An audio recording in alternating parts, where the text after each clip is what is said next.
नमस्कार दोस्तों, एग्ज़ाम सारथी YouTube channel में आप सभी का स्वागत है। दोस्तों, इस वीडियो में हम यूपीएससी सिविल सर्विस एग्ज़ाम या आईएएस एग्ज़ाम के लिए एलिजिबिलिटी क्राइटेरिया डिटेल में डिस्कस करने वाले हैं। तो जो भी अभ्यर्थी सिविल सर्विसेज एग्ज़ाम के लिए तैयारी कर रहा है वो इस वीडियो को बिना स्किप किए आखिर तक ज़रूर देखें। तो चलिए दोस्तों शुरू करते हैं। दोस्तों, सबसे पहले अगर बात करें आईएएस एलिजिबिलिटी क्राइटेरिया की, तो इसमें 4 चीज़ें मुख्यतः आती है: nationality, age limit, education qualification और नंबर ऑफ अटेम्प्ट्स। इन चारों चीज़ों को मिलाकर ही सिविल सर्विस एग्ज़ाम का एलिजिबिलिटी क्राइटेरिया तय किया जाता है। यूपीएससी ने 4 मार्च को जो 2021 सिविल सर्विसेज एग्ज़ाम के लिए नोटिफिकेशन जारी किया है, उसमें विस्तार से जो भी एग्ज़ाम के लिए पात्रता मानदंड है, एलिजिबिलिटी क्राइटेरिया है, वो बताया गया है। लेकिन इतना विस्तृत दिया गया है कि कई बार जो नए अभ्यर्थी होते हैं वो बिना समझे ही अप्लाई कर देते हैं। इसलिए नोटिफिकेशन में जो विस्तृत रूप में एलिजिबिलिटी क्राइटेरिया दिया है उसको आसान भाषा में हम यहाँ पर आपके सामने रखेंगे, ताकि आपको कन्फ्यूजन ना हो और आगे जाके आपकी उम्मीदवारी किसी भी स्टेज में रद्द ना हो। तो किसी भी एग्ज़ाम के लिए अप्लाई करने से पहले उसका जो पात्रता मानदंड है उसको ज़रूर समझ लेना चाहिए, क्योंकि कई बार ऐसा देखा गया है कि लाखों अभ्यर्थी आईएएस एग्ज़ाम के लिए आवेदन तो कर देते हैं, लेकिन फिर उनका जो एलिजिबिलिटी क्राइटेरिया पूरा नहीं होने के कारण उनके एप्लीकेशन फॉर्म्स जो है रिजेक्ट हो जाते हैं, या किसी स्टेज में जा कर के फिर उनकी उम्मीदवारी जो है कैंसिल कर दी जाती है। अब जो नोटिफिकेशन जारी किया गया है उसमें विस्तार से बताया गया है कि आयु सीमा क्या रहनी चाहिए, जो कैटेगरी वाइज क्या छूट दी गई है आयु में, नंबर ऑफ अटेम्प्ट्स में क्या छूट दी गई है, इसके अलावा शैक्षणिक योग्यता, नेशनलिटी आदि सारी चीज़ें डिस्कस की गई है। तो यहाँ पर अगर संक्षेप में हम बात करें तो सबसे पहले राष्ट्रीयता की बात करेंगे, क्योंकि बहुत सारे लोग जो हैं इसके लिए अप्लाई करते हैं जो कि नेपाल भूटान के भी नागरिक होते हैं। तो सबसे पहले आपको बता दें कि आईएएस परीक्षा के लिए केवल भारत के ही नागरिक पात्र नहीं हैं, अन्य देशों के नागरिक भी पात्र हैं। अब अन्य देशों में कौन कौन से आते हैं वो हम आगे आपके साथ डिस्कस करेंगे। तो उम्मीदवारों को ये समझ लेना चाहिए कि वे विभिन्न देशों के छात्रों के साथ इस एग्ज़ाम में प्रतिस्पर्धा कर रहे हैं। सबसे पहले बात करते हैं कि जो नेशनलिटी की बात है, तो सबसे पहले जो अखिल भारतीय सेवाएं, जिनमें कि भारतीय प्रशासनिक सेवा आईएएस, भारतीय पुलिस सेवा आईपीएस, भारतीय विदेश सेवा आईएफएस आदि के लिए केवल भारत का ही नागरिक हो सकता है। इन पदों के लिए केवल भारतीय नागरिक को ही जो है चयनित किया जाता है। आगे जो है केंद्रीय सिविल सेवा, इसके लिए भारत का नागरिक भी हो सकता है, नेपाल का या भूटान का भी नागरिक हो सकता है। इसके अलावा एक तिब्बती जो शरणार्थी हैं जो कि 1 जनवरी 1962 से पहले भारत में स्थायी रूप से बसने के इरादे से भारत आए थे, या फिर जो भारतीय मूल का एक व्यक्ति है जो भारत से स्थायी रूप से बसने के इरादे से पाकिस्तान, बर्मा, श्रीलंका, केन्या के जो पूर्वी अफ्रीकी देश हैं, युगांडा, संयुक्त गणराज्य, तंजानिया, जाम्बिया, मलावी, जेरे, इथोपिया और वियतनाम आदि से पलायन करके आया है, तो वे भी अप्लाई कर सकते हैं, बढ़ सकते हैं। यहाँ पर शर्त यह है कि ये जितनी भी ऊपर कैटेगरीज हैं बी, सी, डी, ई, इनसे संबंधित, यानी जो ऊपर हमने डिस्कस किए हैं, जिन देशों के हम नाम हमने सम्मिलित किए हैं, इनमें से संबंधित जो उम्मीदवार ऐसा व्यक्ति होगा जिसके पक्ष में भारत सरकार द्वारा पात्रता का प्रमाण पत्र जारी किया गया हो, बिना प्रमाण पत्र वो अप्लाई नहीं कर सकते। तो एक उम्मीदवार जिसके मामले में पात्रता का प्रमाण पत्र आवश्यक है उसे परीक्षा में शामिल किया जा सकता है, लेकिन अगर उसकी नियुक्ति होती है तो उसकी नियुक्ति का प्रस्ताव भारत सरकार द्वारा उसके लिए जो आवश्यक पात्रता प्रमाण पत्र जारी किया जाने के बाद ही दिया जा सकता है। अगर पात्रता प्रमाण पत्र नहीं है तो परीक्षा में शामिल होने के बाद भी उसे जो है नियुक्ति नहीं मिलेगी, अगर पात्रता प्रमाण पत्र नहीं है। तो मुख्य चीज़ ये है नोट करने वाली, जो नेपाल, भूटान या तिब्बत के शरणार्थी हैं वो भारत के विदेश सेवा के लिए तो कभी भी पात्र नहीं है।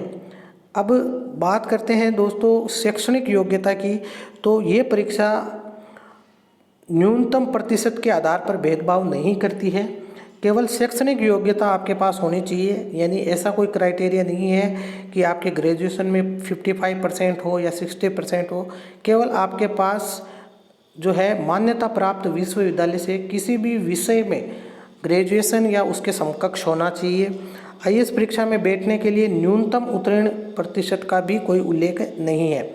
इसका मतलब ये है कि भारत का कोई भी नागरिक जो कि किसी भी प्रतिशत के साथ ग्रेजुएट है या और अन्य सभी जो एलिजिबिलिटी क्राइटेरिया को पूरा करता है, वो IAS exam, civil services exam के लिए अप्लाई कर सकता है।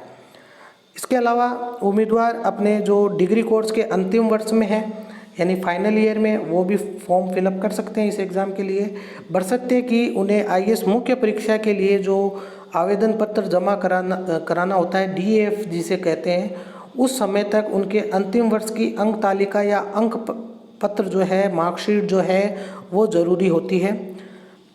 अब जो डॉक्टर्स हैं जो कि एमबीबीएस के अभ्यर्थी हैं, उनके लिए क्या शर्त है कि डॉक्टरों में जो उम्मीदवार हैं एमबीबीएस के जो छात्र हैं जिन्होंने पेशेवर एमबीबीएस या किसी अन्य मेडिकल परीक्षा उत्तीर्ण की है, लेकिन सिविल सेवा जो कि मुख्य परीक्षा है उसके लिए आवेदन जमा कराने के समय तक अपनी इंटर्नशिप पूरी नहीं की है, क्योंकि एमबीबीएस का कोर्स एक लंबा कोर्स चलता है। तो अगर इंटर्नशिप उनकी डीएफ जमा कराने तक अगर पूरी नहीं हो पाती है तो उन्हें अंतिम रूप से प्रवेश दिया जाता है परीक्षा में। उन्हें विश्वविद्यालय या संस्थान के संबंधित जो प्राधिकारी होते हैं उनसे एक प्रमाण पत्र की प्रति प्रस्तुत करने की आवश्यकता होती है, जो उन्हें अपेक्षित अंतिम जो व्यावसायिक चिकित्सा परीक्षा है उसमें जिसने उत्तीर्ण की है उसके लिए। यानी कि जो मेडिकल के अभ्यर्थी हैं उनको ये छूट है कि मुख्य परीक्षा से पहले जो डीएफ जमा कराते हैं उस वक्त तक अगर वो किसी सक्षम अधिकारी जो इनके संस्थान से जुड़ा है, जहाँ की वो मेडिकल की जो डिग्री ले रहे हैं, जो भी विश्वविद्यालय या संस्था है उसके सक्षम प्राधिकारी से एक प्रमाण पत्र जरूर सबमिट कर दें। इसके अलावा दोस्तों बात करते हैं आयु सीमा की, तो 2021 के लिए जो आयु सीमा का नोटिफिकेशन में जिक्र किया गया है उसमें उम्मीदवार की आयु 1 अगस्त 2021 1 अगस्त 2021 तक न्यूनतम 21 वर्ष और अधिकतम 32 वर्ष होनी चाहिए। इसका मतलब ये है कि उम्मीदवारों का जन्म जो है 2 अगस्त 1989 से पहले नहीं हुआ हो और ना ही 1 अगस्त 2000 के बाद हुआ हो। इसके अलावा जो रिजर्व कैटेगरी है उनके लिए आयु में कुछ छूट है, जिनमें कि अगर कैटेगरी वाइज देखें तो अगर SC ST की बात करें तो उन्हें 5 वर्ष तक की छूट है। OBC की बात करें अन्य पिछड़ा वर्ग की तो उन्हें 3 साल तक की छूट है। इसके अलावा जो रक्षा सेवा में कार्मिक हैं या किसी विदेश में या आसान क्षेत्र में शत्रुता के दौरान संचालन में अक्षम, यानी कि जो रक्षा में है, फौज में है, उनके लिए 3 साल की जो है आयु में छूट है। पूर्व सैनिकों जिनमें कि जो कमीशन अधिकारी है, ECO है, SSCO है आदि शामिल हैं, जिन्होंने 1 अगस्त 2021 को कम से कम 5 साल की सैन्य सेवा प्रदान की है और उन्हें जो है अब रिलीज़ कर दिया गया है, यानी उन्होंने वहाँ से रिटायरमेंट ले लिया है, तो उन्हें 5 वर्ष तक की छूट है आयु सीमा में। इसके अलावा दोस्तों जो PWD-A है अंधापन और कम दृष्टि वाले, इसके अलावा PWD में A कैटेगरी अंधापन कम दृष्टि वाली होगी, B में होगी आपकी बहरा और जो सुनने में कठिन है, सेरेबल पाल्सी, कुष्ठ रोग, बोनापन, एसिड अटैक पीड़िता और मांसपेशियों की डिस्ट्रोफी सहित लोकोमीटर विकलांगता। इसके अलावा D श्रेणी में है आपके आत्म केंद्रित बौद्धिक विकलांगता, विशिष्ट शिक्षा विकलांगता, मानसिक बीमारी और जो खंड क से D तक के तहत बहरे, अंधापन सहित व्यक्तियों के बीच कई विकलांगताएं हैं, तो उनको 10 साल तक की आयु सीमा में छूट दी गई है। तो इन सब चीज़ों को आपको ध्यान में रखना है अप्लाई करने से पहले, ताकि अगर किसी को बेनिफिट भी मिलता है इन चीज़ों का तो वो सही तरीके से उठा सके।